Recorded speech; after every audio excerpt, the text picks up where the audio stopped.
नमस्ते दोस्तों। जो हमने पहले दो पार्ट्स में देखा बेसिक फाइनेंशियल लिटरेसी, उसमें हमने देखा लोन्स, कौन से लोन होना चाहिए नहीं होना चाहिए, इंश्योरेंस होना चाहिए कैसा होना चाहिए, इमरजेंसी फंड के बारे में सोचा। Later on we also saw some of the investing options that we have, for example gold, real estate, उनका कंपैरिजन देखा। राइट। फिर उसमें अलग स्टेज आता है, फिर नेक्स्ट स्टेज आता है म्यूचुअल फंड्स का। बहुत सारा कॉमन इन्वेस्टमेंट होता है म्यूचुअल फंड में बहुत सारे कुछ चीज़ें हैं, आज हम देखेंगे, बेसिक ही देखेंगे। किसी प्रकार का कोई एडवांस नॉलेज नहीं है, ये बेसिक नॉलेज है। लेकिन हमें बेसिक ही चाहिए, बेसिक चाहिए और कंसिस्टेंटली चाहिए। So let's see some basics of mutual fund. एक स्टैंडर्ड डिस्क्लेमर जो मैंने पहले भी दिया था, जो भी कंटेंट है ये केवल एकेडमिक और एजुकेशनल पर्पज़ के लिए है। जो भी डिसीजन लेना है आपको पहले आपके फाइनेंशियल ऑफिशियल एडवाइज़र से ज़रूर लेना। So what is a mutual fund? कुछ लोगों को डायरेक्ट शेयर्स खरीदना नहीं आता है।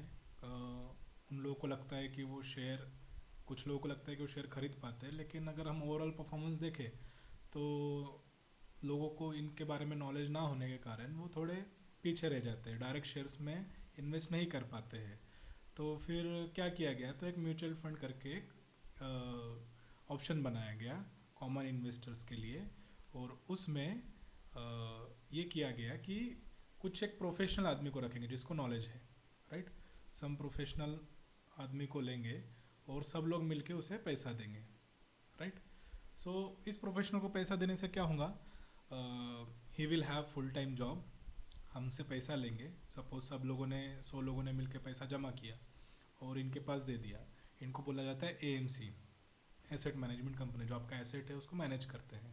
राइट। तो फिर ये लोग क्या करेंगे, उस पैसों को मैनेज करेंगे, कहाँ पर लगाना है, कौन सा शेयर खरीदना है, कौन सा शेयर बेचना है, कब खरीदना है कब बेचना है, कितना खरीदना है कितना नहीं खरीदना है। उनका डिटेल फुल टाइम जॉब हो जाएगा। जो कॉमन सैलरी पर्सन या फिर बिजनेसमैन भी है, उनको इतना टाइम नहीं मिलता कि कौन सा शेयर खरीदे कौन सा बेचे। राइट। सो उन सब से दूर होने के लिए म्यूचुअल फंड ये कंसेप्ट बनाया गया। बहुत पुराना कंसेप्ट है यूएस में, और मोस्ट वाइडली यूज्ड कंसेप्ट है यूएस में। इंडिया में अभी ये बढ़ रहा है, पिछले 8-10 साल में बहुत ज़्यादा बढ़ा है। उसके बारे में हिस्ट्री में देखें हम। So it is a common pool of funds contributed by investors and invested according to the objective. Right. तो ऑब्जेक्टिव मेन है, कौन से ऑब्जेक्टिव के लिए इन्वेस्ट किया गया है ना। आगे देखेंगे हम। Investments are held in a trust which the investor alone are the joint beneficial owners. ये बहुत बहुत कॉमन क्वेश्चन आता है कि हम सब ने पैसा जमा किया और किसी थर्ड पर्सन को दिया है, तो क्या वो पैसा लेके भाग जाएगा? नहीं, ऐसा नहीं होगा, क्योंकि सेबी करके एक ऑर्गेनाइजेशन है, security exchange board of India. This organisation government of India का ऑर्गेनाइजेशन है फुल्ली, और ये रेगुलेट करता है share market as well as mutual fund industry को। इन लोगों ने बोला है कि एएमसी वाले डायरेक्ट अपने अकाउंट में नहीं लेंगे, ये लोग अपना ट्रस्ट बनाएंगे, ट्रस्ट में पैसा रखेंगे, हमारा पैसा ट्रस्ट में जाएगा और ये ट्रस्ट का पैसा सेवर्स केवल मैनेज किया जाएगा। किससे मैनेज किया जाएगा? AMC will only manage the money, they will not own the money. हम जो पैसा ट्रांसफ़र करते हैं वो एएमसी के अकाउंट में नहीं जाता है, वो पैसा जाता है ट्रस्ट के अकाउंट में। राइट। ये धोखाधड़ी करके लेके भागने वाली कंडीशन यहाँ पर नहीं है। Right. Trust is oversee the management of investment manager, मतलब वो क्या कर रहा है क्या नहीं कर रहा है। मतलब जो पहले किसी ज़माने में केतन पारेख ने किया, केतन पारेख बोले या फिर हर्षद मेहता ने बोला था कि पैसा इन्वेस्टमेंट का ले लिया अपने पास और उसको कहीं पर और यूज़ कर लिया, है ना। आपको बोला गया कि मैं म्यूचुअल फंड में इन्वेस्ट करूँगा, शेयर में इन्वेस्ट करूँगा, आपसे पैसा ले लिया मैंने, लेकिन मैं उसको मेरे मेरे कुछ इन्वेस्टमेंट के लिए यूज़ कर लिया। ऐसा होने की कंडीशंस अभी नहीं है, because it is given to the trust. Next will see, this is the structure of mutual fund. Basic चीज़ है, मतलब यही पॉइंट बताने के लिए स्लाइड डाला है कि आपका पैसा जो है, आप यहाँ पर हो, यू आर इन्वेस्टर्स। राइट। आपका पैसा जाता है म्यूचुअल फंड में। राइट। और इसको गवर्न करता है ट्रस्टी। राइट। और ये जो म्यूचुअल फंड है इसको मैनेज किया जाता है एसेट मैनेजमेंट कंपनी। बहुत सारे एसेट मैनेजमेंट कंपनी है इंडिया में। पहले केवल यूटीआई था, यूनिट ट्रस्ट ऑफ इंडिया। इसमें बहुत मतलब गड़बड़ हुआ था पहले, तो इसका जो भी क्रेडिबिलिटी था ये पूरा गवर्नमेंट का था, बाद में फिर पब्लिक सेक्टर प्राइवेट सेक्टर के लिए फिर ये इंडस्ट्री ओपन किया गया। जैसे ही प्राइवेट सेक्टर के लिए ओपन किया गया, देन HDFC, SBI, आज की डेट में तो बहुत सारे बैंक्स ही AMCs निकालते हैं और ख़ुद का स्पेशल AMC लेके बैठने वाले बहुत सारे लोग हैं, जैसे Motilal Oswal etcetera etcetera. These are all names of AMCs। ये AMCs है जो पैसा मैनेज करते हैं, राइट। फिर इसको डिस्ट्रीब्यूट कैसे किया जाता है, तो एजेंट्स होते हैं। कहाँ से खरीद सकते हैं, तो एजेंट से खरीद सकते हैं। बैंकर्स होते हैं, जैसा मैंने बताया कि HDFC और SBI। अगर आप बैंक में जाओगे तो आपको ये प्रोडक्ट वो पुश करते हैं कि आप ये चीज़ ले लो, वो चीज़ ले लो, राइट। वहाँ पर भी वो खुद का ध्यान देंगे। बाद में कुछ फंड अकाउंटेंट्स होते हैं, रजिस्ट्रार वगैरह, ट्रांसफर एजेंसी वगैरह, सब बेसिक स्ट्रक्चर है। हमें यहाँ पर ध्यान देने की बात है कि पैसा हमारा AMC के पास नहीं जा रहा है, हमारे ट्रस्ट में जा रहा है, right. So what is AMC? Investment manager of the mutual fund appointed by the trustees with SEBI approval, right?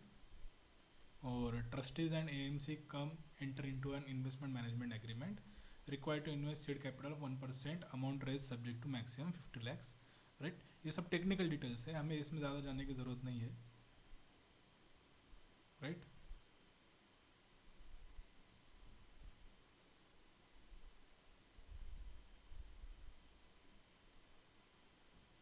Next, mutual fund कैसे काम करता है। तो बेसिकली हमारे हम यहाँ पर है investors.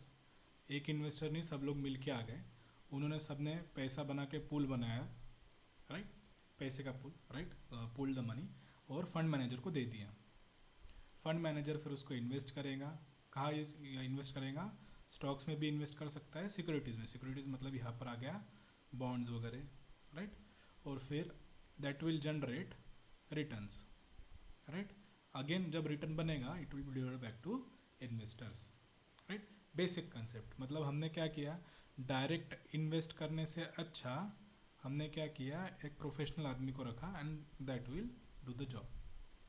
Next is classification of mutual funds, right.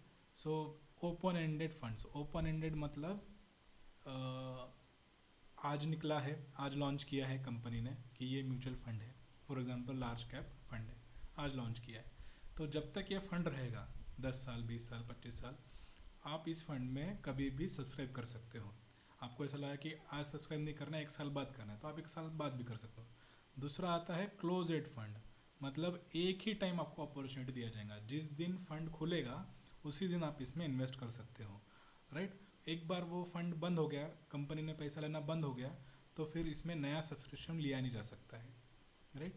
और इंटरनल फंड्स, अभी ये बहुत रेयरली यूज़ होता है इंटरनल फंड्स। मोस्टली हमारे इंडस्ट्री में 90% ओपन एंडेड है, बाकी 10% क्लोज एंडेड है, और इंटरनल फंड्स तो कोई यूज़ नहीं करता। इंटरनल फंड्स मतलब कैसा होता है, जैसा मार्केट गिरा है तब वो सब्सक्रिप्शन लेगा, राइट। आइडियली ऐसा होना चाहिए। मार्केट चढ़ गया है तो उसमें सब्सक्रिप्शन बंद कर देना चाहिए, ये रेयरली होता है।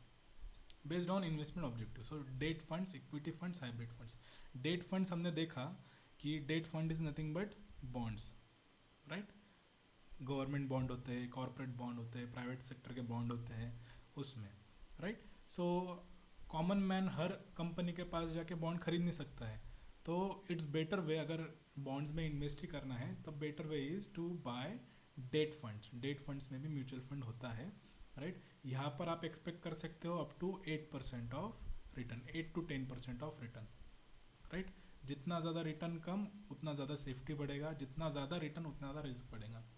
Then comes equity funds. Equity funds मतलब शेयर मार्केट। शेयर मार्केट में मैनेजर क्या करेगा, शेयर चूज़ करेगा खुद ही, उसके लॉजिक के हिसाब से शेयर बेचेगा खुद के लॉजिक के हिसाब से, और he will manage your money.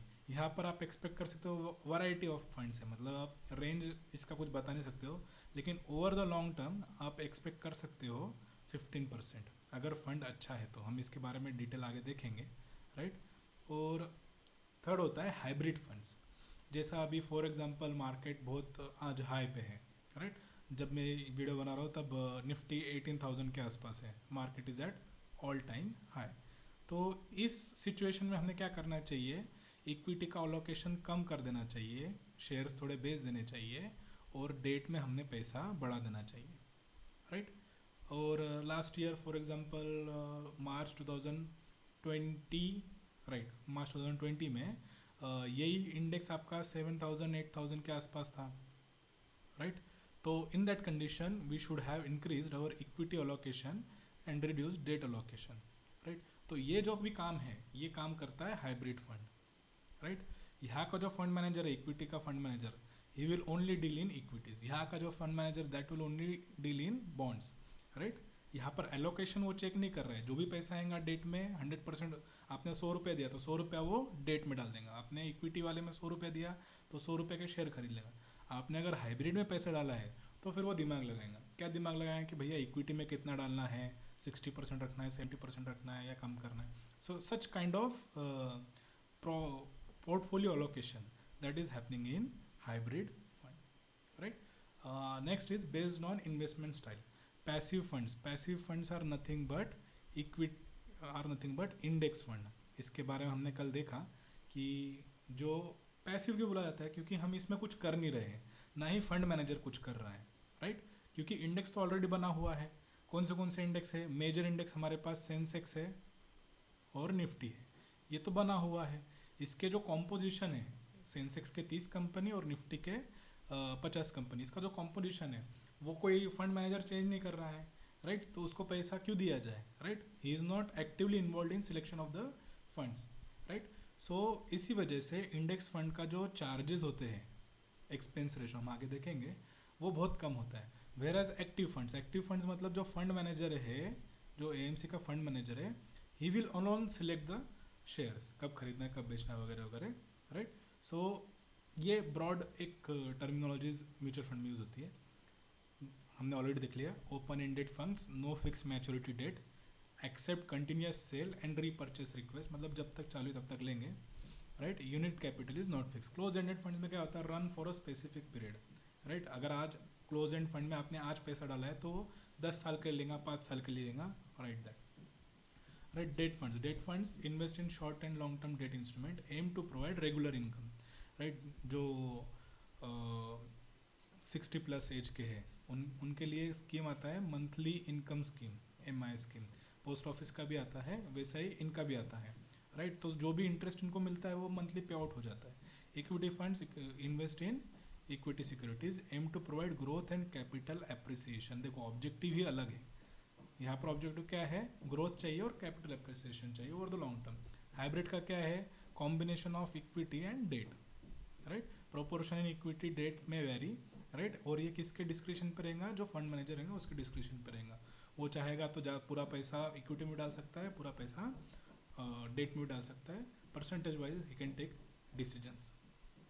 Passive fund क्या है? तो replicate market index, invest in same securities and in same proportion as that of index. अच्छा, इसमें एक और आता है, अभी यहाँ पर सेम प्रोपोर्शन बोला गया है तो वो इंडेक्स फंड हो गया. और एक आता है equal weight index, equal weight. अभी इसमें ये मतलब क्या हो गया? सपोज अभी इंडेक्स है, निफ्टी में 50 कंपनियां हैं, लेकिन सबको सेम वैल्यू नहीं दिया गया है. जैसे HDFC बैंक है, बहुत बड़ी बैंक है, तो इसको ज़्यादा परसेंट दिया गया है. मेरे हिसाब से इसका परसेंटेज अप्रोक्सीमेट 10% है वेटेज. सो अगर HDFC बैंक चढ़ता है तो निफ्टी ज़्यादा चढ़ेगा, राइट? और वेयर एज जिसका लो वेटेज है, for example if I take, किसी ज़माने में BHL भी था, इसका वेटेज बहुत कम था, इसका वेटेज निफ्टी में 2% था, तो इसका मूवमेंट का ज़्यादा इम्पैक्ट नहीं आता था, राइट? सो सेम प्रोपोर्शन में लिया तो दैट इज़ एग्जैक्टली रेप्लिका हो गया. और एक इक्वल वेट इंडेक्स फंड भी आता है, अभी रिसेंटली लॉन्च हुआ है, जिसमें सब शेयर्स का इक्वल वेट रहेगा, राइट? यहाँ पर क्या होता है? Next is no active selection, जैसा हमने बताया. अच्छा, निफ्टी और सेंसेक्स का कॉम्पोजिशन कौन चेंज करता है? तो जो बोर्ड बिठाया हुआ है, किसने बिठाया? सेंसेक्स के लिए BSE ने बिठाया, निफ्टी के लिए NSE ने बिठाया. जो बोर्ड बिठाया है वो हर 6 महीने में रिव्यू करता है कि whether this stock has the quality to be in the Nifty 50 और सेंसेक्स 30, राइट? उस हिसाब से वो एक्सक्लूजन करते हैं या तो फिर एंट्री करते हैं. सो अगर आपको ऐसा लगता है कि कोई शेयर आने वाला है इंडेक्स में, तो all over the world index fund बहुत ज़्यादा वाइडली बाय किया जाता है. सो सपोज़ कोई एक शेयर था ब्रिटानिया, रिसेंटली निफ्टी में आया है. सो जब वो आने वाला था, जब ये खबर पता चली कि आने वाला है, तो लोगों ने उसको बाय किया. क्यों बाय किया? क्योंकि others are going to buy it. उसका डिमांड बढ़ गया तो शेयर का प्राइस बढ़ने वाला है। सो ये न्यूज़ पे भी कुछ लोग 10-15% कमा लेते हैं, right. So that is required. Expenses are lower. क्यों? अभी म्यूचुअल फंड चलाने के लिए कुछ तो खर्चा लगेगा ना, जैसा मार्केटिंग करना है मुझे, ऑफिस मेंटेन करना है, राइट। तो इन एक्सपेंसेस में सबसे ज़्यादा खर्चा आता है, अच्छा वो मैनेजर है वो भी तो फीस लेगा, कुछ ना कुछ सैलरी लेगा। सबसे ज़्यादा फीस इन लोगों को मिलती है, आज के डेट में सैलरी मिलती है सबसे ज़्यादा। सो इनके एक्सपेंसेस भी होंगे, लेकिन यहाँ पर लो क्यों रहेंगे? क्योंकि उनको कुछ करना ही नहीं, इनको क्या करना है, आपका पैसा लेना है और इंडेक्स में इन्वेस्ट करना है। सो that is why the expense of passive funds is very very low, मतलब 0.05% से लेके मैक्सिमम मैंने देखा है 0.015, मतलब 1 रुपए के लिए, 1 रुपए के लिए 5 पैसा 15 पैसा इतना इनका ये होता है, एक्सपेंस कम होते हैं। सो इसका बहुत फ़ायदा होता है, हम आगे देखेंगे। Portfolio is modified every time index composition is changing. जब भी इंडेक्स कॉम्पोजिशन चेक होगा, पोर्टफोलियो चेंज होगा। Then comes to active fund, invest in securities and sector that may offer a better return than index. अभी कुछ लोगों को लगता है कि मैं इंडेक्स को बीट करूँ, मेरे को ज़्यादा नॉलेज है, फॉर कोई XYZ पर्सन है कि मेरे को ज़्यादा नॉलेज है, मैं इंडेक्स को बीट कर सकता हूँ। तो वो क्या करेगा, भैया लाओ तुम मेरे पास पैसा लाओ, मैं इन्वेस्ट करता हूँ, right. what that person does, he actively manage the market, right, may perform better or worse than the market index। यहाँ पर क्लियर बताया है कि may perform better or worse than market index। अच्छा, इन लोगों को एक और चीज़ करना पड़ता है मार्केट एक्टिव फंड्स वालों को, जैसा फॉर एग्जांपल मैं कल के दिन मेरा फंड चालू करूँगा, Prajapati mutual fund for example. So मुझे सेबी को बताना पड़ेगा कि मैं ये फंड क्यों चालू कर रहा हूँ, मुझे अच्छे से पूरा सब उनको डिटेल्स देना पड़ेगा कि मैं क्यों चालू करूँ। सेबी को बताना पड़ेगा कि मैं जो मेरा इंडेक्स है, सपोज मैं निफ्टी से 50 से ज़्यादा निकाल के दूंगा, तो जब भी मेरा कंपैरिजन किया जाएगा, सो मेरा कंपैरिजन किससे किया जाएगा, निफ्टी 50 से कंपैरिजन किया जाएगा। सपोज निफ्टी 50 ने एक साल में 15% रिटर्न दिया, सो मैं बोल रहा हूँ कि मैं 15% से ज़्यादा निकाल के दूंगा। ऐसा इनको मैंडेटरी बताना पड़ता है, सो दैट जब भी नया इन्वेस्टर आएगा वो क्या करेगा, चेक करेगा। क्या चेक करेगा कि whether that fund has performed और नॉट परफॉर्म्ड, वेदर जो उनको ऑब्जेक्टिव दिया गया है, राइट। अगर मैं किसी व्यक्ति को पैसा दे रहा हूँ काम करने के लिए, राइट, किसी व्यक्ति को मैंने कुछ भी पैसा दिया, सपोज मैंने कार वॉश के लिए पैसा दिया, राइट, तो मेरा कार वॉश प्रॉपरली हुआ है कि नहीं हुआ है, राइट, वो बेंचमार्क मुझे सेट करना पड़ता है। So this is nothing but benchmark. So जो भी एक्टिव फंड मैनेजर होता है उन्हें बताना पड़ता है। अभी ये क्या बोल रहा है कि मैं ज़्यादा रिटर्न दूंगा तुमको, तो क्या करेगा वो, ज़्यादा पैसा भी लेगा आपसे। सो इसका एक होता है expense ratio. Generally active funds का एक्सपेंस रेशो, अगर उसमें भी दो स्कीम है, अगर आपने किसी एजेंट के थ्रू बाय किया है तो 2 से 2.5% के आसपास तक का आपको एक्सपेंस रेशो देना है। मतलब आपने 100 रुपये दिए, राइट, 100 रुपये अगले साल 100 रुपये दिए, तो 100 रुपये के उसने तो 2.5% आपका काट लिया, बचे कितने, 97.5%। इतने पैसे वो इन्वेस्ट करेगा। अब वो 97.5% रुपीज़ अगले साल बन गए 150 रुपीज़, बरोबर, समझ में आ रहा है। सो 150 रुपीज़ का भी वो क्या करेगा, 2.5% काट लेगा, राइट, जो आपका एसेट है टोटल। सो इसका 2.5% जो भी होगा, मतलब 3-4 रुपये जो भी होगा वो काट लेगा। अभी दूसरी कंडीशन देख रहे हैं, नेक्स्ट ईयर वो 97.5% के हो गए 50 रुपीज़, राइट, बढ़ गया, ठीक है, कम हो गया, तो ऐसा थोड़ी है कि वो पैसा नहीं लेगा, वो तब भी पैसा लेगा, राइट। 50 रुपीज़ पे भी वो चार्ज करेगा, कितना चार्ज करेगा, 2.5%। उसका कमीशन तो देना है, उसका घर का चूल्हा चलाना है, तो इस पर भी वो पैसा लेगा। समझ में आ रहा है, मतलब जो हमने उसको काम करने के लिए दिया, जो उसने बोला था कि मैं बीट करूंगा निफ्टी 50 को, वो बीट नहीं भी कर पाया, still he will have his share of pie. Next, categorization of open ended mutual funds, right. So equity schemes है जो सिर्फ शेयर्स मार्केट में यूज़ करेंगे, डेट स्कीम्स है जो बॉन्ड्स में यूज़ करेंगे, हाइब्रिड स्कीम्स हमने देखा। सॉल्यूशन ओरिएंटेड स्कीम्स, मतलब फॉर एग्जांपल अभी किसी लोगों को लगा कि कोविड से फार्मा के लोगों को बहुत फ़ायदा होने वाला है, राइट, तो ये लोग क्या करेंगे, थीम बेस्ड, सॉल्यूशन बेस्ड, तो वो क्या करेंगे, फार्मा इंडेक्स निकाल देंगे, राइट। किसी को लगा कि डीमोनेटाइजेशन और रेरा से रियल एस्टेट का भाव बढ़ेगा, तो उन्होंने रियल एस्टेट फंड निकाल दिया, राइट। कुछ लोगों को लगता है कि इंडिया में कंजम्पशन बहुत ज़्यादा है, तो कंजम्पशन थीम पे कंजम्पशन वाला एक म्यूचुअल फंड निकाल दिया। सो ऐसा थीम बेस्ड भी निकाल सकते हैं। सो फार्मा जो का म्यूचुअल फंड रहेगा उसमें सारे फार्मा कंपनीज रहेंगी, रियल एस्टेट में सारे रियल एस्टेट कंपनीज रहेंगी, कंजम्पशन वाली में सब एफएमसीजी कंपनीज रहेंगी, fast moving goods capital, right. So what are the advantages of mutual fund? Professional manager है, हमने पैसा दिया है उसको, फुल टाइम जॉब वो है, हम फुल टाइम इतना टाइम दे नहीं पाते हैं, राइट। सो वो दे दिया है। Investment procedure becomes automatic, right. हमें कुछ करना पड़ा क्या? नहीं, हमने क्या किया, एक फिक्स डेट दे दिया और फिक्स अमाउंट दे दिया कि हर महीने को उतना पैसा कटेगा।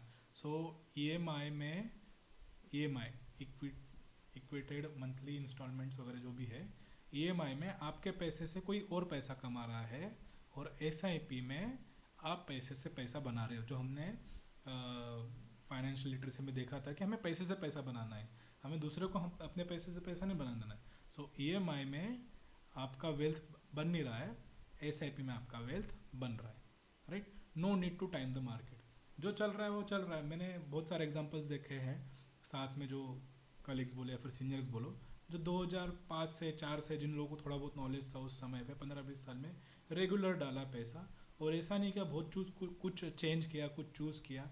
जो उनका 2005-2004 से चल रहा है, उन्होंने इतना अच्छा वेल्थ बनाया है कि वो कभी भी यही बोलते हैं कि अभी आप लोग भी यही चीज़ करो, राइट। हम आगे देखेंगे हिस्टोरिकल क्या होता है। सो एडवांटेज है म्यूचुअल फंड्स के, एडवांटेज है, these are the advantage. What are the limitations of mutual fund? Again ये बहुत इंपॉर्टेंट है दोस्तों। Pressure to beat the market, right. जो म्यूचुअल फंड मैनेजर रखा है हमने, उसको हमेशा प्रेशर रहता है। किस बात का प्रेशर रहता है? कि भैया मुझे इंडेक्स को बीट करना है। इंडेक्स को बीट करना है मतलब क्या? उस साल के इंडेक्स अगर 15% चढ़ा है तो मुझे 15% से ज़्यादा लगाना है, राइट। अगर वो नहीं करेगा, अगर वो परफॉर्म नहीं करेगा तो क्या होगा? जो इन्वेस्टर्स है वो अपना पैसा निकालना चालू करेंगे। अगर इन्वेस्टर ने पैसा निकालना चालू किया तो उसको क्या करना पड़ेगा? जो उसने शेयर्स खरीद के रखा है वो भी बेचना पड़ेगा, राइट। अगर उसने शेयर्स बेचना चालू किया, उसने कुछ थॉट प्रोसेस से चालू किया रहेगा ना इन्वेस्टमेंट। अगर सपोज उसने कल ही एक शेयर खरीदना चालू किया, फॉर एग्जांपल उसने एशियन पेंट खरीदना चालू किया कल ही, और उसका जो रिटर्न चाहिए था उसको मिल नहीं रहा है, और तो फिर कुछ क्या हो गया, इन्वेस्टर इम्पेशेंट हो गए, उन लोगों ने क्या किया, पैसा विड्रॉ करना चालू कर दिया। उसके वजह से क्या होगा, जो वो होल्ड करना चाहता था एशियन पेंट, वो होल्ड नहीं कर पाएगा, राइट। जो चढ़ने वाला है आगे, उसको उसके लॉजिक के सबसे वो चढ़ने वाला है और उसको बेचना पड़ रहा है। सो इस वजह से वो प्रॉपरली मैनेज नहीं कर पाता है, right. So pressure to beat the market is very important. आप उसका साइकोलॉजी समझो। अभी वो अगर मार्केट को बीट करना है तो कभी कभी क्या करेगा, फ्यूचर ऑप्शंस में भी जा सकता है, एफ एंड ओ में भी कुछ डाल सकता है पैसा। उसमें ज़्यादा रिस्क होता है, बहुत ज़्यादा रिस्क होता है, राइट। क्योंकि उसको उसका टारगेट मीट करना है रिटर्न का, उसका जॉब जा सकता है, उसका प्रमोशन नहीं आ सकता है। So these are the incentives and limitations for a fund manager. बाद में क्या प्रॉब्लम्स है, तो सेबी के रेगुलेशंस है, राइट। अगर आप खुदों के शेयर में इन्वेस्ट करते हो तो आपको कोई सेबी रेगुलेट नहीं करने वाला है, लेकिन वो being a public authority there, public person होने के कारण, पब्लिक का पैसा उसके पास होने के कारण उसको सेबी रेगुलेट करता है। सेबी ने बोल रखा है कि इस कंपनी में इतना ही पैसा डाल सकते हो, इस लेवल की कंपनी में माइक्रो कैप में इतने डाल सकते हो, स्मॉल कैप में इतने डाल सकते हो। अच्छा, दूसरा, हर फंड मैनेजर को हर महीने के महीने उसने क्या खरीदा है, क्या बेचा है, और कुछ खरीदा नहीं है तो वो भी बताना है। उसको ये भी बताना है कि उसने कौन से शेयर खरीदे हैं, टोटल उसके पोर्टफोलियो में कितना है, उसको ये फ्री ऑफ कॉस्ट बताना है, उसको ये अपने वेबसाइट पे फ्री ऑफ कॉस्ट बताना है। इसके सब बनेगा, सब उसको डिस्क्लोज करना पड़ता है। This is mandatory disclosure, so that उसमें कुछ फाउल प्ले ना हो। अगेन लिमिटेशन क्या आती है, इम्पेशेंट इन्वेस्टर्स। सो किसी भी एक थॉट प्रोसेस के साथ आप जाओ ना तो उसको टाइम दो, with respect to time it will happen, right. अगर आपने कुछ मीडियम क्वालिटी भी लिया है, कोई म्यूचुअल फंड हाई क्वालिटी ना हो, आपका मीडियम क्वालिटी भी हो, लेकिन अगर आपने टाइम दिया तो compounding will take care of that medium quality. High quality लिया है तो कोई टेंशन नहीं, लेकिन compounding and time is very important. लेकिन इन्वेस्टर बहुत इम्पेशेंट रहने के कारण बहुत प्रॉब्लम थे। फॉर एग्जांपल कोविड में जिन लोगों ने म्यूचुअल फंड रिडेम्पशन किया, रिडेम्पशन मतलब पैसा निकाला, वो आज भुगत रहे हैं, राइट। लेकिन उस समय अगर किसी ने एसआईपी कंटिन्यू रखा या फिर नया लमसम इन्वेस्टमेंट भी किया, still they are in profit. So इस तरीके से जो पेशेंटली साइकोलॉजिकली खुद का माइंड को स्टेबल रखे, वही इन्वेस्टर आगे जा सकता है, और बहुत कॉमन चीज़ है। इसीलिए ज़्यादा कुछ न्यूज़ वगैरह भी देखना नहीं चाहिए, CNBC वगैरह, जी न्यूज़ वगैरह, वहाँ पर इन्वेस्टर का बिहेवियर पेशेंट बनाने से ज़्यादा इम्पेशेंट बनाने पे वो लगे रहते हैं। दिन में कम से कम 100 स्टॉक तो बता देते हैं कि आज ही आप खरीदो, राइट। 100 में से 4 चलेंगे तो बताएंगे देखो मैंने बताया था 4 चल गए। सो उन चीज़ों से आप दूर रहेंगे तो ज़्यादा अच्छा रहेगा, राइट। दूसरा प्रॉब्लम क्या है कि 7,000 स्टॉक्स है इंडिया में, इससे ज़्यादा नहीं है टोटल लिस्टेड स्टॉक्स। हाँ, लिस्टेड कंपनियां हैं टोटल 7,000, और आज के डेट में जस्ट ए पीपीटी बना के मैंने चेक किया, टोटल 2,500 म्यूचुअल फंड स्कीम्स है। कहाँ पर आप क्या चूज़ करोगे और क्या सिलेक्ट करोगे, क्या सिलेक्ट नहीं करोगे, इन सब का क्वालिटी पे कितना बड़ा क्वेश्चन मार्क है आप सोच सकते हो, right. So this is the limitation of mutual fund, right. Next see index fund versus mutual fund, right. Index fund हमने कल भी देखा, इंडेक्स फंड पे बहुत ही कम एक्सपेंस रेशो होता है। हम देखेंगे कुछ इंडेक्स फंड्स हम देखते हैं आज।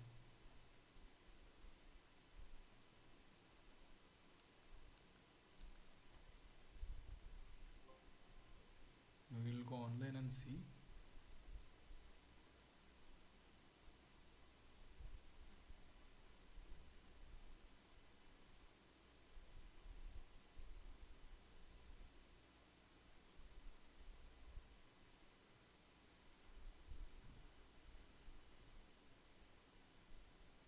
सो these are some of the index funds, आप खुद भी देख सकते हो। निपॉन इंडिया इंडेक्स सेंसेक्स, जो सेंसेक्स को कॉपी करने वाला निपॉन का, राइट। अच्छा, एक और चीज़ है, जैसा अभी ये निपॉन एक एएमसी हो गया, एचडीएफसी एक एएमसी हो गया, ये लोग भी इंडेक्स फंड प्रमोट नहीं करते क्योंकि उनका उसमें फ़ायदा ही नहीं ना। आप देखोगे यहाँ पर इनका जो एक्सपेंस रेशो है दैट इज़ ओनली 0.15%, 0.2, 0.81, राइट। देखो यहाँ पर भी इसका एक्सपेंस रेशो ज़्यादा था, हमें ये लेना नहीं है, जिसका एक्सपेंस रेशो कम है वही लेना। सो मंथली एसआईपी ऑफ अगर आपने 10 साल 10,000 रुपये के 5 साल के लिए किया था तो आपका इन्वेस्टमेंट हुआ था 6 लाख का, आपका करंट वैल्यू हो गया 10 लाख का, रिटर्न कितना मिला आपको 21%, right. So this is Nippon equity, right. This is HDFC, this is Tata, और इन सबके एक्सपेंस रेशो पे भी आप देना। दिस इज आईडीएफसी 0.17, 0.2, बहुत सारे इंडेक्स फंड्स हैं। एएमसी भी आपको ये बताएंगे नहीं, क्यों नहीं बताएंगे, क्योंकि ये छुपा कर रखते हैं। अब ये भी जो मैंने निकाला है कुछ दूसरे साइट से निकाला है, इस प्रकार से उनका। we will go to the current slide and then continue. So here we are index funds. सो बहुत ही कम एक्सपेंस रेशो होता है। अच्छा, अभी जैसा मैंने बताया था कि हर एक्टिव फंड मैनेजर को अपना बताना पड़ता है कि मैं इसको बीट करूँगा, किसी एक इंडेक्स को बीट करूँगा। तो 95% of active fund managers do not beat their index, उसको बीट ही नहीं कर पाते। क्यों नहीं कर पाते? सपोज इस साल निफ्टी ने तो बहुत ज़्यादा दिया है, सपोज 15% दिया है, राइट। अभी इसको बीट करना है तो इसको 15% ज़्यादा निकालना पड़ेगा। सपोज एक्टिव फंड मैनेजर ने निकाला है 17%, राइट। रेयरली होता है लेकिन हुआ सपोज, लेकिन अभी इसके बाद इस पर एक्सपेंस रेशो लगेगा, सो -2% आ गया 15% पे। This is the best condition that I am saying. और जो 5% बचे हैं ना, वो 5% ये लोग होते हैं, बाकी 95% तो बीट कर ही नहीं पाते। मतलब हम एक्टिव फंड मैनेजर को पैसा इसके लिए क्यों क्यों दें, मेरे को ये समझ में आता है एक्टिव फंड मैनेजर को पैसा क्यों दें हम, because he is not able to do the job that he was suppose to do. उसका काम क्या था, इंडेक्स को बीट करना, वही नहीं कर पा रहे, तो हम क्या करें उसको। वो भी तो ये कर रहा है ना, रेस किसके साथ लगा रहा है, इंडेक्स के साथ लगा रहा है ना वो, और 95% तो कर ही नहीं पा रहे, जैसे हमने देखा 2,500 एक्टिव स्कीम्स हैं। सो सिंपल हम क्या कर सकते हैं, इंडेक्स को बाय करके बैठो, राइट। सो बहुत सारे लोगों ने नाम सुना है वॉरेन बफेट, लेकिन वॉरेन बफेट का जितना नाम है उतना ही कंट्रीब्यूशन वॉरेन बफेट के वेल्थ में चार्ली मंगर का भी है। सो उन्होंने बहुत बड़ी चीज़ बताई है ये, एक वीडियो है यूट्यूब का, हम देखेंगे।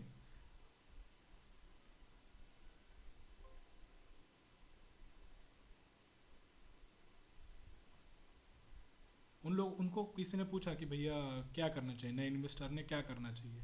सो उनका एक ही कहना था कि आप सेविंग करो, सेविंग आप इन्वेस्ट करो, इन्वेस्ट करो वो भी इंडेक्स फंड में।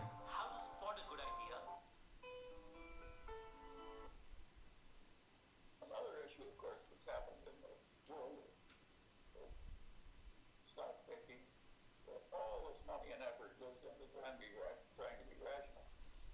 is that we've had a really horrible thing happen to the investment accident class, and that is these index funds have come along and they basically beat everybody. And not only that, the amount by which they beat everybody is roughly the amount of cost of running the operation of making the changes in investments. So we have a whole profession is basically being paid for accomplishing practically nothing. So clearly वो बोल रहे हैं कि so you have a whole profession that is basically being paid for accomplishing practically nothing, right. उनका यही कहना है कि आपको, आप उन लोगों को पैसा दे ही क्यों रहे हो जो वो काम नहीं कर पा रहे, राइट। आगे वो वीडियो का लिंक अगर चाहिए तो मैं डिस्क्रिप्शन में डाल दूंगा। सो ये बहुत बड़े लोग हैं, मतलब इन लोगों ने बहुत सारा पैसा बनाया है और पेशेंटली बनाया है, राइट। और अच्छा, बहुत सारे लोगों को लगता है कि सिर्फ 2 इंडेक्स है, नहीं, हमारे पास बहुत बहुत बहुत सारे इंडेक्स है।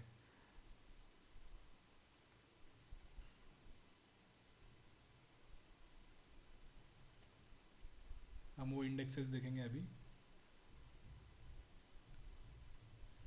क्योंकि देखो इंडेक्स जो है, हम कॉम्पोजिशन देखते हैं पहले और उसमें हम देखते हैं आगे क्या होगा।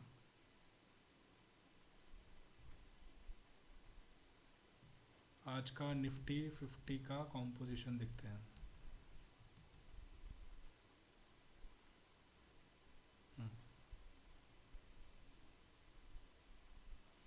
Right, so this is Nifty 50। आज है 18,170। और कॉन्स्टिट्यूट्स, तो कौन से कॉन्स्टिट्यूट्स है, तो axis bank, Adani port, Asian paints, Bajaj auto, Bajaj finance, Bajaj Finserv, Bharat petroleum, भारतीय रिटेल। अच्छा, अभी कुछ लोगों को क्या होगा, अगर हम इंडेक्स बाय कर रहे हैं तो हम तो 50 के 50 शेयर बाय करेंगे, राइट, जो इंडेक्स में कॉम्पोजिशन हो उस हिसाब से। सो हमें पता है कि भारतीय रिटेल कंपनी फॉर एग्जांपल ख़राब है, राइट, तो हम भारतीय रिटेल को नहीं लेना चाहते। ऐसा कर सकते हैं क्या, तो नहीं, आपको 50 के 50 ही लेना पड़ेगा। लेकिन सपोज कुछ इंडेक्सेस ऐसे बने हैं कि जो अभी ये 50 कंपनी में जो अच्छा परफॉर्म कर रही है, जो क्वालिटी है, उसके इंडेक्स अलग बने, वो हम आगे देखेंगे। फॉर एग्जांपल ये Coal India is a PSU, public sector undertaking. Public sector undertaking companies का एक ऑब्जेक्टिव होता है, वो ऑब्जेक्टिव ये नहीं होता है कि हमें प्रॉफिट बनाना है, वो ऑब्जेक्टिव ये भी नहीं होता है कि हमें शेयर होल्डर को प्रॉफिट बनाना है, वो खुद के लिए भी प्रॉफिट नहीं बनाना, उनका ये ऑब्जेक्टिव होता है कि हमें देश के लिए काम करना है। कोल इंडिया का ऑब्जेक्टिव क्या है कि भाई देश के लिए कोल आना चाहिए एट एनी कॉस्ट, राइट। फिर उसमें बहुत सारे लेबर लॉज वगैरह रिस्ट्रिक्शंस है, वो उन सब के लिमिटेशंस के कारण कोल इंडिया प्रॉफिट अच्छे से बना नहीं पाता है, right. So should we buy Coal India as a share, so मेरा पर्सनल व्यू है नहीं लेना चाहिए, क्योंकि अगर वो कंपनी प्रॉफिट के लिए काम ही नहीं कर रही, नॉट फॉर प्रॉफिट ऑर्गेनाइजेशन चल रही, so why should we buy it. So similarly Coal India के जैसे इसमें बहुत सारी कंपनीज हो गई गवर्नमेंट की, लेट्स से IOCL गया, इन्फोसिस गया, IOCL गया, BPCL गया, then you have NTPC, power grid, right, SBI bank, SBI bank देश का सबसे बड़ा बैंक है, PSU बैंक है, लेकिन still they are not going for profit, right. Next, so these are our composition of Nifty 50। ये 50 कंपनियां हैं, राइट। कुछ लोग बोलेंगे अगर मुझे इन 50 में से कुछ कंपनियां सिलेक्ट करना है तो आप कर सकते हो, राइट। सो हम देखते हैं अभी, ये NSE का वेबसाइट है, we are live on the NSE website. NSE के वेबसाइट पे देखो इंडेक्स कौन से हैं। सो आपको ये निफ्टी 50 हो गया, राइट, टॉप की 50 कंपनी। नेक्स्ट निफ्टी की नेक्स्ट 50, फिर ये ऊपर की 50, फिर ऊपर के 50 मिलके 100, फिर 200 कंपनी। सो ऐसे करके इन्होंने ये स्मॉल कैप, SML कैप मतलब small cap, mid small, then mid cap, इन सब का पूरा ये इंडेक्स बनाए। So this is broad market indexes. अभी उसके नीचे है सेक्टरल इंडेक्सेस, निफ्टी ने NSE ने खुद का सेक्टरल इंडेक्सेस बनाए। सो ये हो गया बैंक वाला सेक्टर, ऑटो वाला sector, financial services, FMCG, IT, media, etcetera etcetera. और ये इंपॉर्टेंट है स्ट्रैटेजी इंडेक्सेस, राइट। स्ट्रैटेजी क्या स्ट्रैटेजी है, तो पहला वाला इंडेक्स देखो, डिविडेंड अपॉर्चुनिटी, जिसमें डिविडेंड ज़्यादा है वो कंपनियां हैं इसमें। दूसरा कौन सा है, ग्रो सेक्टर, जिसमें कंपनियां जिसमें ग्रोथ ज़्यादा है, इसी 15 कंपनियां। निफ्टी 100 में नेक्स्ट इज निफ्टी 100, क्वालिटी 30, मतलब निफ्टी 100 में से जो क्वालिटी 30 कंपनियां, केवल वो ही इंडेक्स। देन निफ्टी 50 में से वैल्यू 20, जिसका जिसको लग रहा है कि उसमें ज़्यादा सस्ता है वो वाला, राइट। सो इस प्रकार से अल्फा 50 इक्वल वेट, जैसा मैंने बताया था इक्वल वेट वाला, नॉर्मल वाला वेट और इक्वल वाला वेट, सो ये दे इक्वल वेट इंडाइसेस। बाद में थीमेटिक, थीम्स के ऊपर, जैसा कॉमोडिटी थीम है, कंजम्पशन थीम है, सीपीएससी, एनर्जी, इंफ्रा, ये इस प्रकार के सब है। अच्छा, जो डेट फंड है तो ये डेट फंड वाले इंडेक्सेस, ये यहाँ पर भी आप खरीद सकते हो कि 13 साल वाला बॉन्ड का क्या है, 10 साल वाले बॉन्ड का क्या है, राइट। सो ये सब इस प्रकार के अलग अलग इंडेक्सेस है, इसमें हम डायरेक्ट इन्वेस्ट कर सकते हैं, राइट। सो बाद में हम क्या एक्सपेक्टेशन रखना, सो हमें सबसे पहले क्या करना है, हमारे एक्सपेक्टेशन सही रखना चाहिए। यहाँ पर आप इंडेक्स फंड में कितना कमा सकते हो, 14 से 16% over a long term horizon, assuming dividend री इन्वेस्टमेंट। डिविडेंड जो आपको मिलता है अप्रॉक्सीमेट 1%, 1% के आसपास मिलता है, अगर वही पैसा आपने री इन्वेस्ट किया तो आपका पैसे से पैसा बनते रहेगा। मतलब जो आपने डिविडेंड इन्वेस्ट किया है वो पैसा भी ग्रो करेगा, उस पर भी फिर डिविडेंड मिलेगा।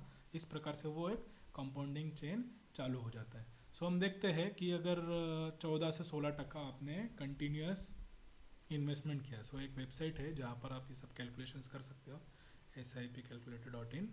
यहाँ पर हम गए, यहाँ पर हमने डाला सपोज हम हर मंथ 10,000 रुपये इन्वेस्ट करेंगे, राइट। हम इन्वेस्ट करेंगे, अभी ये जो भी हम इन्वेस्ट कर रहे हैं हम लॉन्ग टर्म के लिए इन्वेस्ट कर रहे हैं। फॉर एग्जांपल जैसे बड़े बड़े गोल्स हैं हमारे, say for example we are going to invest for 20 years, expected return 14 भी नहीं पकड़ेंगे, 16 भी नहीं पकड़ेंगे, 15 पकड़ लेंगे, चलो इन्फ्लेशन के लिए अभी एडजस्ट नहीं करते हैं। सो let's see what will happen. आपको एक्सपेक्टेड अमाउंट रहेगा 1.5 crore, right. Expected amount is 1.5 crore. आपने अमाउंट इन्वेस्ट कितना किया है, ओनली 24 लैक्स। आपको ब्याज कितना मिला उस पर, इंटरेस्ट कितना मिला, 1.3 करोड़। आगे और एक फ़नी चीज़ बताता हूँ, जैसे कंपाउंडिंग कैसे काम करती है। ये टेबल देखो, आपने 5 साल तक किया ये काम तो 9 ही लाख रुपए मिलेंगे, राइट, ओनली 9 लैक्स। अगर आपने यही काम 10 साल के लिए किया तो 28, 15 साल के लिए किया तो 67, राइट, और 30 साल के किया तो 7 करोड़। और आप सिर्फ ये देखो 30 to 35, सिर्फ 5 साल बदले हैं, बड़े हैं, लेकिन आपका जो वैल्यू है वो सीधा डबल हो रहा है। मतलब जितना ज़्यादा आप टाइम देंगे कंपाउंडिंग को, जैसा आइंस्टीन ने बोला कि 8th wonder of the world, तो उस हिसाब से ये काम करें, जितना ज़्यादा आप टाइम दोगे उतना ज़्यादा। So always think of a long term, right. Next we see active mutual funds. Active mutual fund में भी जिनको इंटरेस्ट है वो जा सकते हैं, लेकिन देखो आपका आपका गोल क्या है उस हिसाब से आप जाइए। एक्टिव म्यूचुअल फंड्स में आपको सही स्कीम मिलना बहुत रेयर है, क्योंकि 95% तो वैसे ही बीट नहीं कर रहे मार्केट को। So this is one website I generally trust for funds and all. इसमें हम जाएंगे फंड्स में। फंड्स में फिर आपको 3 ऑप्शन पूछता है वो, कि आपको टैक्स बचाना है, कि वेल्थ ग्रो करना है, कि रेगुलर इनकम चाहिए। अभी हमको तो वेल्थ ग्रो करना है, रेगुलर इनकम बुढ़ापे के लिए हम छोड़ देंगे, और टैक्स सेविंग के लिए बाद में देखेंगे कभी बना टाइम तो video, right. So my investment horizon is more than 10 years, right. I have select type experience, so हम पकड़ेंगे कि हमको कोई किसी प्रकार का नॉलेज नहीं है, राइट। तो हमें कुछ फंड्स इसने रेकमेंड किए हैं। अब ये सिर्फ 1 साल का परफॉर्मेंस बता रहा है, जब भी हम सिलेक्ट करना है फंड हमें ज़्यादा से ज़्यादा साल का परफॉर्मेंस देखना है। अभी देखो ये 10 साल वाले तो इसमें कोई है ही नहीं, तो हम क्या करेंगे 5 साल वाला चूज़ करके देखते हैं परफॉर्मेंस मिलती है क्या, right. So we have performance here. So क्या बता रहा है ये देखो, Axis children's gift direct plan, SIP return is 19%। बाद में कौन सा है, कैनरा रोबेको हाइब्रिड फंड है, 19, 19, 21। सो अगर मैं एवरेज पकड़ूँ इन फंड्स का, सो it is about 18 to 19%, right, 18 to 19%। लेकिन ये सब वो फंड्स है जिन्होंने परफॉर्म किया है। अभी इसमें एक्सपेंस रेशो हमने लगाया नहीं है। अगर एक्सपेंस रेशो में 2% भी पकड़ूँ, 18 से 2% तो 16% तो आ गए। और हमने कल देखा कि इंडेक्स फंड का, हमने प्रीवियस हमारे वीडियोज़ में देखा कि इंडेक्स फंड भी आपको 15% देता है। तो अगर मोर और लेस आप वहीं पर ही आ जाते हो, इसलिए मैं इन चीज़ों में ज़्यादा जा नहीं रहा हूँ, right. Next is NPS, new pension scheme जिसे बोलता है, या फाइनेंशियल नेशनल पेंशन स्कीम जिसे बोला जाता है। This is also a type of mutual fund only, right. एक म्यूचुअल फंड ही है इसमें रिस्क कम लेते हैं जो फंड मैनेजर है, राइट। एनपीएस इंडेक्स फंड में इन्वेस्ट नहीं करता है, लेकिन मोर और लेस वो इंडेक्स के कंपनीज ही लेता है। और जो फंड मैनेजर है उसको बोला गया है कि भैया तुमको रिस्क नहीं लेना है, क्योंकि तुम लोगों के रिटायरमेंट का पैसा यूज़ करने वाले हो, राइट। उनका रिटायरमेंट का पैसा, उनके आगे की जो बुढ़ापे की ज़िंदगी है पूरी इस पर डिपेंड रहेंगी, तो आपको रिस्क नहीं लेना है। सो लो रिस्क पे करते हैं। यहाँ पर एक्सपेक्टेशन हमने कम रखनी चाहिए। क्यों? 11 to 12%। मैं अगर बोलूँ, अगर ये बोला सही रहेगा कि ये एक हाइब्रिड फंड है। NPS is nothing but a hybrid fund. पहले जो ओल्ड पेंशन स्कीम थी वो पूरी की पूरी क्या थी, डेट में थी। वो सिर्फ गवर्नमेंट बॉन्ड्स और कॉर्पोरेट बॉन्ड्स वगैरह में इन्वेस्ट करती थी, क्योंकि उनको बोला गया था रिस्क नहीं लेना है। यहाँ पर भी बोला गया है कि रिस्क नहीं लेना है, राइट। ओपीएस से थोड़ा ज़्यादा रिस्क इसमें है, लेकिन रिटर्न भी ज़्यादा है। लेकिन रिस्क कब होंगी? अगर हम शॉर्ट टर्म के लिए इन्वेस्ट कर रहे हैं। अगर आपके पास 30 साल का सर्विस बाकी है, 20 साल का सर्विस बाकी है, तो नो डाउट एनपीएस में हम इन्वेस्ट कर सकते हैं। हाइब्रिड क्यों बोला गया है? क्योंकि ये दोनों जगह इन्वेस्ट करता है। आप इसमें एक्सपेक्ट कर सकते हैं 11 to 12% का आपका return. Very good scheme as compare to old pension scheme. Next will see modes of mutual fund. आपको कैसे आप यूज़ कर सकते हो, कैसे आप इन्वेस्ट कर सकते हो। लमसम इन्वेस्टमेंट है, आपके पास कुछ बोनस आया है, आपके पास कुछ पैसा आ गया है, तो आप वन टाइम डाल सकते हैं, राइट। सिस्टमेटिक इन्वेस्टमेंट प्लान मतलब आप स्टैगर्ड मैनर में हर महीने कुछ कुछ डालते रहेंगे, कि हर महीने डालूंगा, या फिर हर 15 दिन में डाल सकते हो, हर 7 दिन में डाल सकते हो। बहुत सारे चीज़ें आपके पास अभी आज के दिन अवेलेबल हैं, राइट। आपको डेट पूछा जाएगा कि कौन से डेट को पैसा कट करना है, उस डेट पे आपका पैसा कट हो जाएगा। मेरा रिकमेंडेशन ये रहेगा कि लमसम से ज़्यादा अच्छा एसआईपी है, क्योंकि ये ऑटोमेटिक प्रोसेस होता है और आपको जो बाइंग प्राइस रहता है आपका वो एवरेज हो जाता है। ज़्यादा बड़ा भी हुआ है तो आप ज़्यादा खरीद नहीं रहे हो, ज़्यादा गिरा भी हो तो आप ज़्यादा खरीद नहीं रहे हो। आप एक एवरेज प्राइस लेके आप चलते हो। टाइमिंग करने में आप ज़्यादा टाइम वेस्ट नहीं करते हो, राइट। ये बहुत इंपॉर्टेंट है। डायरेक्ट म्यूचुअल फंड मतलब आप जब डायरेक्टली बाय करते हो। डायरेक्टली किससे बाय करते हो? एएमसी से। रेगुलर मतलब क्या है? जहाँ पर आप इंटरमीडिएटली, मतलब एक आपका ब्रोकर रहेगा, या तो फिर एडवाइज़र रहेगा, या तो फिर डिस्ट्रीब्यूटर रहेगा। तो रेगुलर में क्या हो गया, इन लोगों का भी पेट भरना है, तो ये लोग अपना 1% ऐड कर देते हैं उसमें, राइट। कमीशन और ब्रोकरेज जाता है, राइट। और एक्सपेंस रेशियो इसकी वजह से ज़्यादा बढ़ जाता है। रिटर्न्स क्या हो जाएंगे? कम हो जाएंगे। Returns are lower due to expense ratio. तो हमने क्या करना चाहिए? डायरेक्ट बाय करना चाहिए म्यूचुअल फंड। कहाँ से बाय करना चाहिए? तो जैसा कोई फंड हाउस है, जैसा हमने अभी इंडेक्स फंड में देखा था कि निपॉन है या फिर एचडीएफसी है, तो उनके वेबसाइट पे जाइए। जो भी केवाईसी करना है, नो योर कस्टमर, एक बार आपको करना पड़ता है पूरी डिटेल्स। अगर आपके पास आधार कार्ड पे मोबाइल नंबर लगा हुआ है तो अब तो ये ऑनलाइन हो जाता है, पहले ऑफलाइन करने में ज़्यादा टाइम लगता था। तो यहाँ पर कोई थर्ड पार्टी नहीं है, यहाँ पर कमीशंस कम हो गए हैं, उसके वजह से एक्सपेंस रेशो कम हो जाएंगे, राइट। और आपके रिटर्न्स भी ज़्यादा हो जाएंगे। अब आप बोलोगे 1% के लिए क्या मगजमारी करने का, दे दो। लेकिन लॉन्ग टर्म में ये 1% बहुत बहुत बहुत ज़्यादा भारी पड़ता है, राइट। नेक्स्ट इज ऑप्शन कौन सा चूज करना है। एक होता है डिविडेंड पे आउट ऑप्शन और एक होता है डिविडेंड री इन्वेस्टमेंट ऑप्शन, और that is also known as growth option. So जो भी डिविडेंड मिल रहा है, अगर हमने उसको फिर से री इन्वेस्ट किया तो उसको बोलेंगे ग्रोथ ऑप्शन। अब मुझे बताओ, आप जो इन्वेस्टमेंट कर रहे हो वो रेगुलर इनकम के लिए तो कर नहीं रहे हो। सो जो भी डिविडेंड मिल रहा है 1% 2%, आपको क्या करना है? वो फिर से री इन्वेस्ट कर देना है। सो उससे जो कॉम्पाउंडिंग होंगी उसमें बहुत ज़्यादा हेल्प होंगी, बहुत ज़्यादा हेल्प होता है। So always choose direct and growth option. Direct वाला हमने पहले देखा, और दूसरा ऑप्शन है growth option. Dividend pay out option में कब चूज करना चाहिए?